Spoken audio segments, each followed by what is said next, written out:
വിശാഖമല്ലേ അജയ് ഘോഷിന്റെ ഇപ്പം ഫൗസിയ, ഞാൻ താങ്കളെ കാൾ വയസ്സായ ഒരാളാണ്, ചേച്ചി എന്ന് വിളിച്ചാൽ സന്തോഷം എന്ന് പറയുന്നു.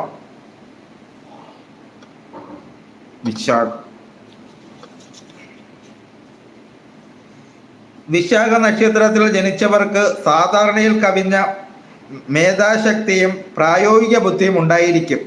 നീതിനിഷ്ഠയും ഈശ്വരഭക്തിയും ഇവർക്കുള്ള പ്രത്യേക ഗുണങ്ങളാണ്. മിക്കവാറും തേജസ്വികളും സുന്ദരന്മാരുമായ ഇവരിൽ അധികം പേരും വട്ടമുഖമുള്ളവരായിരിക്കും.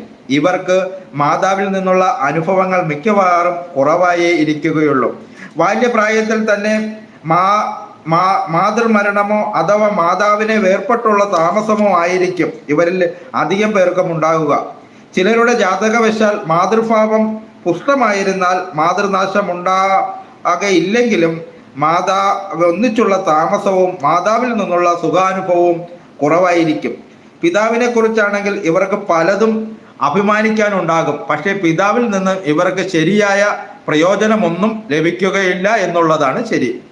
ഇവരുടെ പിതാക്കന്മാർ ഒരേ വിധത്തിൽ പൊതുജന